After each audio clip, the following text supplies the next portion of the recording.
प्रभु यीशु मसीह के नाम में आप सबको जय मसीह की। हम लोग यीशु मसीह के पहाड़ी उपदेश के बारे में अध्ययन कर रहे हैं और आगे भी हम यीशु मसीह के पहाड़ी उपदेश का अध्ययन करेंगे। तो आइए हम यीशु मसीह के जो पहाड़ी उपदेश है उसका अध्ययन करना शुरू करते हैं। हमने धन्य वचन के बारे में कुछ बातों को, कुछ अध्ययन को हमने कर लिया है और आगे के जो अध्ययन है उसके बारे में आज हम थोड़ा और कुछ बातों को हम लोग देखेंगे। तो आज हम जो आगे की बात है उसमें जो आगे का जो वचन है उसके बारे में हम लोग देखेंगे। तो आगे हम नमक और ज्योति के बारे में देखते हैं। नमक और ज्योति हम इस प्रकार से पढ़ते हैं, उसको हम 5 अध्याय उसका 13 पद से 16 पद तक हम लोग देख सकते हैं।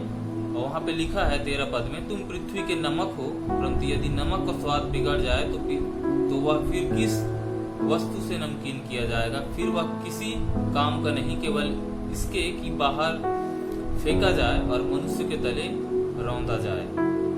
और तुम जगत की ज्योति हो।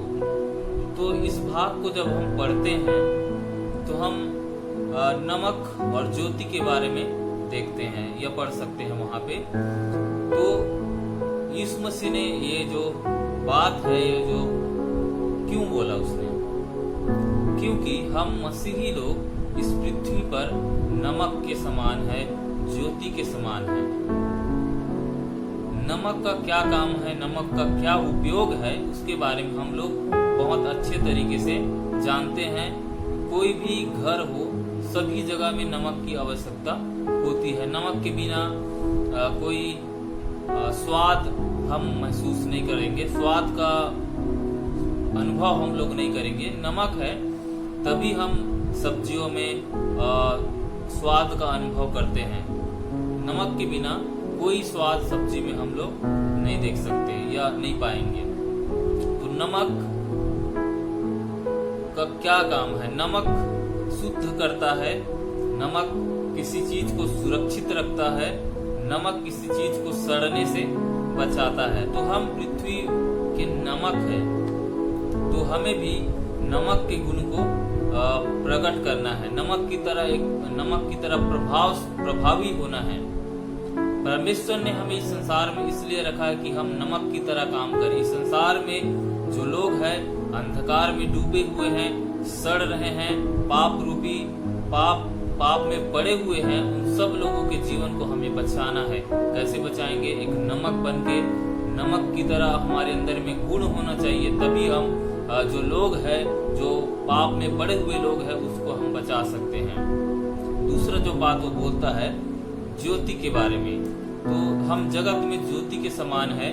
हमें अंधकार को दूर करना है। पाप रूपी अंधकार है जो लोगों के जीवन को कब्जा कर लिया है, उसको हमें लोगों के जीवन से दूर करना है। और जहाँ पे उजियाला होता है, जहाँ पे प्रकाश होता है, वहाँ पे अंधकार नहीं होता है, पाप नहीं होता है। तो जो उजियाला है, जो ज्योति है, वो पाप को प्रकट करता है। तो जहाँ पर आप हो, आप मतलब जहाँ पे हो वहाँ पे आप ज्योति के समान हो और आप लोगों के बारे में जानोगे, लोगों के पापों को आप प्रकट करोगे। लोगों के पाप को प्रकट करने का अर्थ यह है कि हम जहाँ पे रहते हैं वहाँ पे लोग अपने पापों से मन फिराएंगे। हम जब प्रभु यीशु मसीह के बारे में लोगों को बताएंगे तो वो लोग अपने पापों से मन फिराएंगे। तो हम जगत में ज्योति के समान है। हम पहले अंधकार थे, जैसे हम इफिसियों की पत्री उसका 5 अध्याय का 8 पद और फिलिपियों की पत्री उसका 2 अध्याय का 15 पद में देखते हैं। हम भी पहले अंधकार थे, लेकिन अब प्रभु में ज्योति है। तो हमें ज्योति के गुण को प्रकट करना चाहिए, ताकि हमारे जो जीवन है उसको देख के परमेश्वर के नाम की महिमा हो। परमेश्वर हमारे जीवन के द्वारा परमेश्वर की महिमा को हम लोग प्रकट कर सके और हमारे भले कामों को देख के लोग जान सके कि ये लोग यीशु मसीह के मानने वाले लोग हैं, यीशु मसीह के वचनों पर चलने वाले लोग हैं। इस प्रकार से लोग जान नहीं पाए, तब हम नमक और ज्योति के गुण को हम अपने जीवन के द्वारा प्रकट करने पाए। जो आगे जो बात लिखा है वो व्यवस्था की शिक्षा के बारे में है। व्यवस्था क्या सिखाता है उसके बारे में है। तो यीशु मसीह बोलता है उसके बारे में 5 अध्याय उसका 17 से लेकर 20 पद तक हम लोग देख सकते हैं। यीशु मसीह बोलता है, यह न समझो कि मैं व्यवस्था या भविष्यवक्ताओं की पुस्तकों का लोप करने आया हूँ, लोप कर नहीं परंतु पूरा करने आया हूँ। यीशु मसीह बोलता है कि मैं व्यवस्था को पूरा करने आया हूँ, उसे पूरा करने आया। कैसे उसने व्यवस्था को पूरा किया? आज्ञाकारी बनकर उसने व्यवस्था को पूरा किया। हम देखते हैं जो शास्त्री और फरीसी लोग हैं उस समय के, यीशु मसीह के दिनों में जो शास्त्री और फरीसी लोग थे, वे लोग व्यवस्था को मतलब बाहरी तौर पे मानते थे, बाहरी तौर पे वो लोग इसका पालन करते थे, लेकिन जो आत्मिक बात जो व्यवस्था में छिपा हुआ है उसको वो लोग समझ नहीं पाते थे और उसका अनुसरण नहीं करते थे। तो लोग बाहरी रूप से दिखावा कर करके व्यवस्था का पालन करते थे, जो बर्तन है उसको बाहर तरफ से मांजते थे, लेकिन अंदर उसमें बहुत प्रकार का बुराई भरा हुआ था। वैसे ही ये जो सदूकी और फरीसी लोग हैं उनका जीवन था। वे लोग व्यवस्था को बाहरी तौर पे मतलब बाहरी दृष्टिकोण से वो लोग मानते थे। और यीशु मसीह उनको बोलता है कपटी लोग। कपटी लोग क्या है? कपटी लोग वो लोग हैं जो ऊपर से धर्मी दिखते हैं, लेकिन बाहर से मतलब ऊपर से धर्मी दिखते हैं जब आप उसे देखोगे तो, लेकिन अंदर से उनका स्वभाव है वो बुरा रहता है, उनके सोच विचार बुरे रहते हैं। वे लोग कपटी लोग हैं। और इसके बारे में लूका रचित सुसमाचार उसका 6 अध्याय 14 से लेकर 15 पद, मत्ती उसका 23 अध्याय 23 से लेकर 24 पद तक हम पढ़ सकते हैं। लूका 11 उसका 42 पद में ये सारी बातों को हम लोग देख सकते हैं सदूकी और फरीसी लोगों के बारे में। और यीशु मसीह बोलता है यहाँ पे कि वो जब तक व्यवस्था का एक छोटा सा बिंदु भी पूरा नहीं होगा तब तक वचन नहीं टलेगा, मतलब व्यवस्था है वो बिना पूरा हुए नहीं रहेगा। तो हम देखते हैं, और जो भी इन छोटी से छोटी आज्ञाओं को गलत सिखाएगा या गलत बातों को इसके बारे में सिखाएगा, उनके जीवन में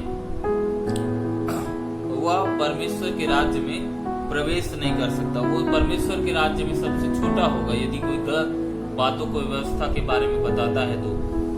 और वैसे ही वो बोलता है कि क्योंकि मैं शास्त्रियों और फरीसियों की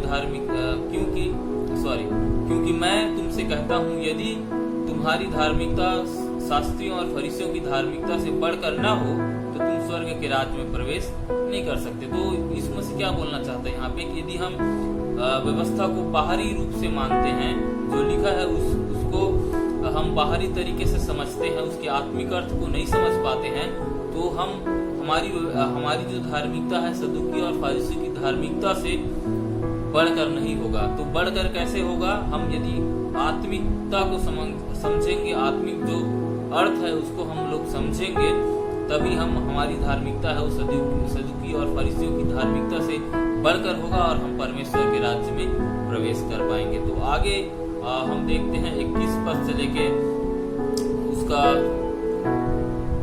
26 पद तक हम लोग देखते हैं क्रोध और हत्या के बारे में। यीशु मसीह यहाँ पे सिखाता है व्यवस्था क्रोध और हत्या के बारे में। यहूदी लोग की शिक्षा मनुष्यों के बाहरी स्वभाव से संबंधित था, परंतु यीशु की शिक्षा मनुष्यों के हृदय से संबंधित था। जैसे अभी मैंने बातों को बोला कि सदूकी और यहूदी लोग ये बाहरी तौर पे बाहरी स्वभाव से संबंधित था। इसका जो शिक्षा था मनुष्य की जो यहूदी लोग है उसकी शिक्षा मनुष्य के बाहरी स्वभाव से संबंधित था। हमें व्यवस्था के गहरे अर्थ का अनुसरण करना है। व्यवस्था कहता है हत्या न करना। निर्गमन उसके 20 अध्याय उसके 13 पद में हम इस बात को देखते हैं। इसका बाहरी अर्थ है किसी के शरीर की हत्या न करना। किसी की हत्या न करना मतलब किसी के शरीर की हत्या न करना। यीशु मसीह ने इसके गहरे अर्थ को समझाया है। जैसे हम देखते हैं हत्या करने की इच्छा भी मत करना। यीशु ने बोला यदि हम हत्या करने की इच्छा भी करते हैं तो ये हत्या के समान है। इसका मतलब हमें दूसरों से नफरत नहीं करना, हमें अपने मन में किसी के प्रति हत्या, मैं इसका हत्या कर दूंगा, इसको मार डालूंगा, इस प्रकार के हमारे अंदर में विचार भी आता है, वो भी एक हत्या करने के समान है। तो यीशु मसीह एक गहरे अर्थ को यहाँ पे बताता है। वो बोलता है कि जो कोई अपने भाई पर क्रोध करे वह कचहरी में दंड के योग्य है। यदि कोई कहता है अपने भाई को निकम्मा, तो वह महासभा में दंड के योग्य है, और यदि कोई कहे अरे मूर्ख, वह नरक की आग में डाले जाने के योग्य है। तो यहाँ पे हम परमेश्वर और मनुष्य के जो संबंध है उसके बारे में भी आगे के पदों में देखते हैं। यदि हम परमेश्वर के सामने आते हैं, परमेश्वर के सामने हम भेंट चढ़ाना चाहते हैं, परमेश्वर के सामने यदि हम प्रार्थना करना चाहते हैं, तो हमें पहले मनुष्यों के बीच में जो हमारा संबंध है उसको पहले ठीक करना होगा, और उसके बाद में हम परमेश्वर के पास में आए। तो यदि हमें किसी को समझाना है, समझाने के विषय में यहाँ पे नहीं कह रहा है। यदि क्रोध करना है, यदि आप अच्छी बातों के लिए क्रोध कर रहे हैं, अपने भाई को समझा रहे हैं, उसे गलत रास्ते से आप सही रास्ते में ला रहे हैं, तो ये गलत नहीं है। तो हमें समझाना भी है पासवानों की, ये यदि कलीसिया में कुछ गलत हो रहा है तो उसको समझाने की जरूरत है।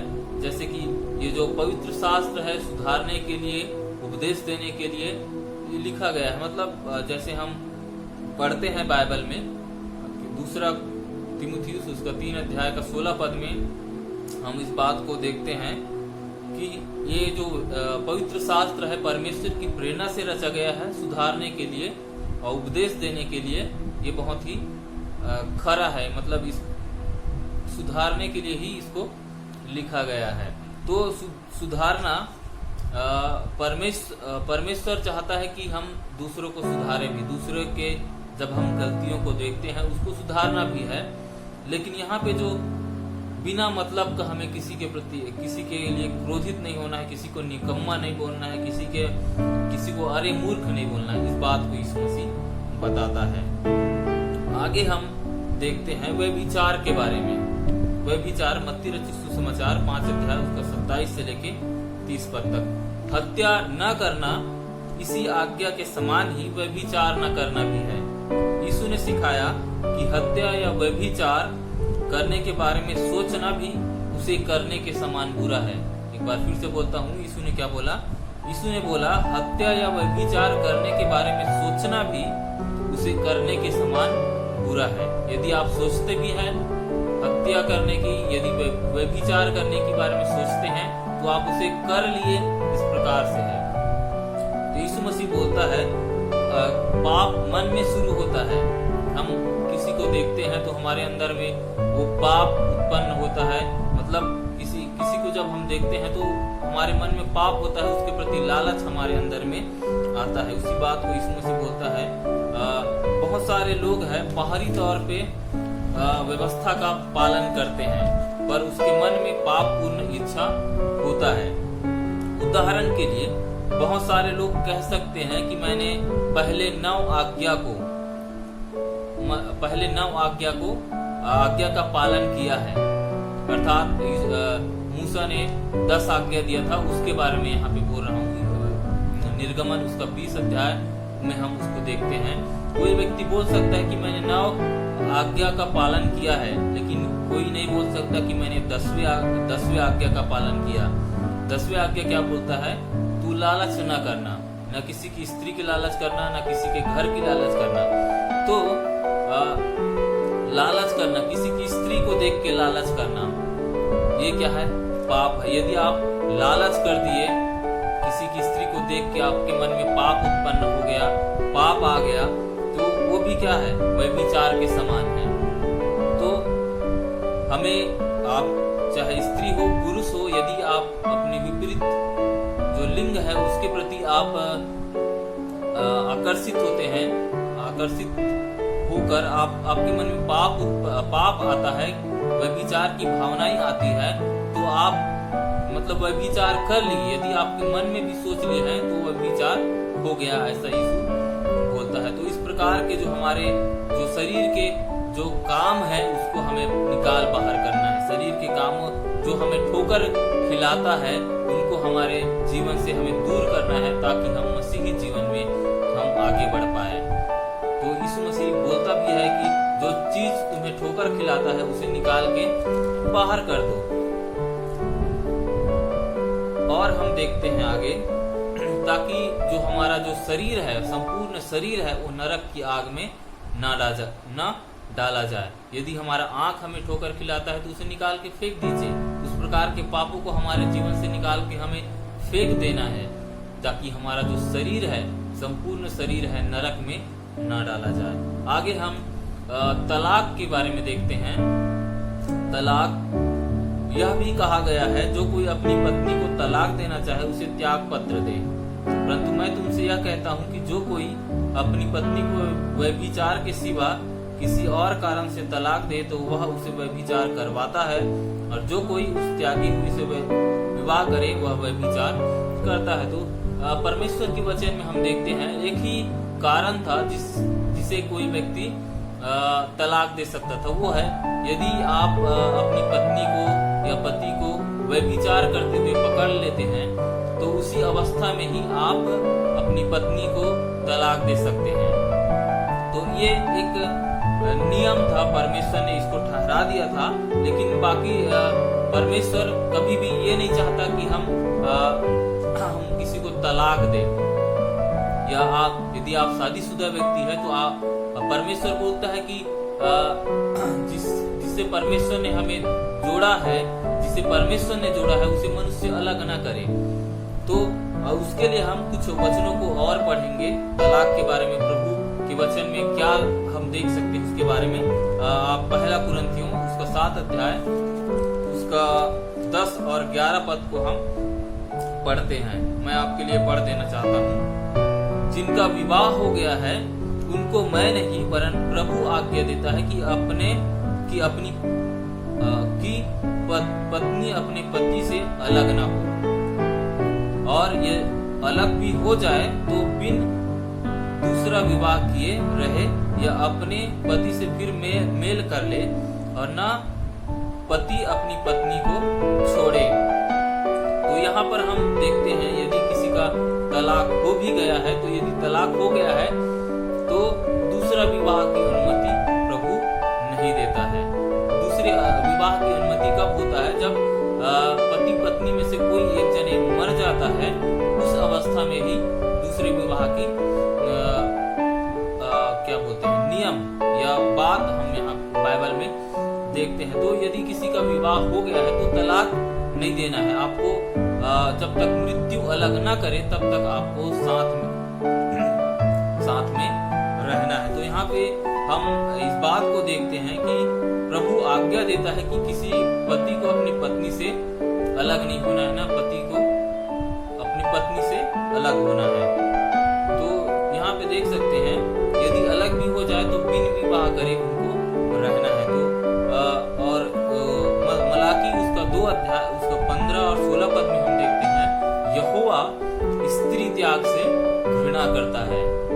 यानी कि परमेश्वर जो लोग तलाक से घृणा करता है, तलाक नहीं देना है, हमें साथ में रहना है। आजकल हम देखते हैं छोटी छोटी बातों में लोग अपनी पत्नी को पति को तलाक दे देते हैं। ऐसा नहीं होना चाहिए। तलाक नहीं देना है, बल्कि साथ में हमें रहना है, साथ चलना है। हर एक जीवन के हर एक परिस्थिति में, दुख हो तकलीफ हो, सब में हमें साथ रहना है। तभी हम प्रभु के आशीष को हम लोग पाएंगे। आगे हम और भी बातों को देखते हैं, जैसे शपथ के बारे में आगे हम पढ़ते हैं। शपथ 33 पद से लेके 37 पद तक हम लोग इस बात को देखते हैं। तो झूठी शपथ न खाना, परंतु प्रभु के लिए अपनी शपथ को पूरी करना। जब कोई पुरुष यहोवा की मन्नत माने या अपने आप को वाचा से बांधने के लिए शपथ खाए तो वह अपना वचन न टाले। जो कुछ उसके मुंह से निकला हो उसके अनुसार वह करे। गिनती की पुस्तक 30 अध्याय उसका 2 पद में हम इस बात को पढ़ सकते हैं। व्यवस्था विवरण उसका 23 अध्याय उसका 21 से लेकर 23 पद तक आप लोग पढ़ सकते हैं। इसके बारे में और जानकारी चाहिए तो यीशु मसीह के दिनों में जो यहूदी लोग थे यह सोचते थे कोई शपथ यदि परमेश्वर के नाम से नहीं लिया गया है तो उसे पूरा करने की जरूरत नहीं है। तो वे लोग किसकी शपथ खाते थे? स्वर्ग की, पृथ्वी की, यरूशलेम की शपथ खाया करते थे। लेकिन यीशु मसीह ने क्या बोला? यदि हमें किसी भी चीज की शपथ नहीं खाना है, हमारे व्यक्तिगत संबंध में शपथ नहीं खाना है, बल्कि जब व्यक्तिगत जो संबंध है उसमें शपथ खाने के लिए यीशु मसीह मना करता है। लेकिन जब आप किसी कारण से कोर्ट में चले गए या न्यायालय में चले गए, वहां पे आपको कुछ बाइबल को या कुछ और धर्म ग्रंथों को वहां पे दिया जाता है, तो उस अवस्था में जो नियम है, सरकारी नियम है, उसका आपको पालन करना पड़ेगा। और इसके बारे में हम मत्ती सुसमाचार उसके 26 अध्याय और उसके 63 पद में देखते हैं।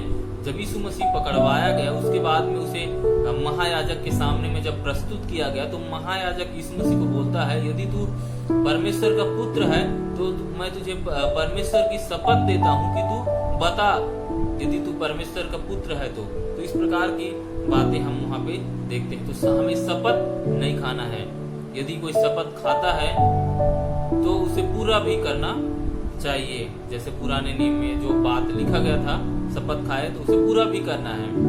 लेकिन यीशु मसीह ने बोला हमें शपथ नहीं खाना है, क्योंकि हम अपने सिर के एक बाल को उजला या काला हम लोग नहीं कर सकते हैं। हमारी बात हाँ की हाँ या नहीं की नहीं होना चाहिए, क्योंकि यदि हाँ से हाँ की हाँ क्योंकि यदि हाँ की हाँ या और नहीं की नहीं हुआ तो ये इससे अधिक बुराई से उत्पन्न होता है या बुराई से होता है, ऐसा बाइबल में हम पढ़ते हैं। आगे हम देखते हैं प्रतिशोध के बारे में। जब हम प्रतिशोध के बारे में यहाँ पे देखते हैं, यीशु मसीह ने बोला तुम सुन चुके हो कि कहा गया था आंख के बदले आंख और दांत के बदले दांत, परंतु मैं तुमसे कहता हूँ कि बुरे का सामना न करना, परंतु जो कोई तुम्हारे दाहिने गाल पर थप्पड़ मारे उसकी ओर दूसरा भी फेर देना। तो और आगे और हम पढ़ते हैं, तो आंख के बदले आंख और दांत के बदले दांत एक पुराने नियम था जो अत्यधिक बदला लेने से मना करता था, परंतु ये नियम केवल न्यायी और याजक लोगों के लिए लिखा गया था, ताकि वे लोग जरूरत से ज्यादा किसी को दंड ना दे। इस प्रकार से लिखा गया था। लेकिन यीशु मसीह के दिनों में समय हम देखते हैं यहूदी लोग इसका गलत अर्थ निकाल रहे थे।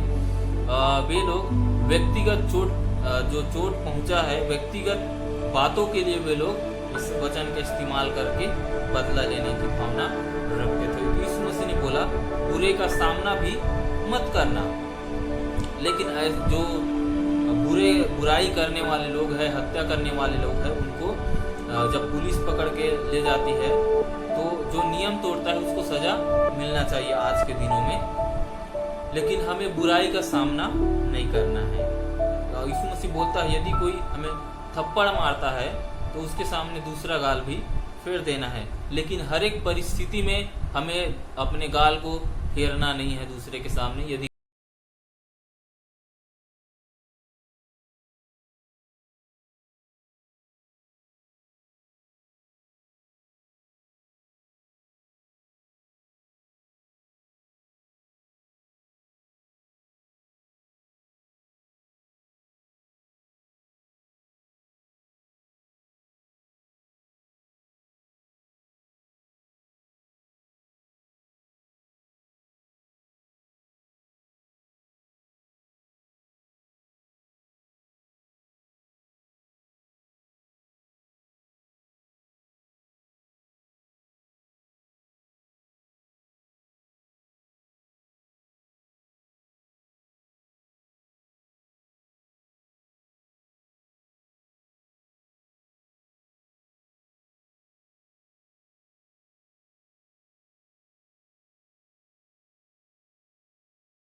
दान के बारे में लिखा गया है।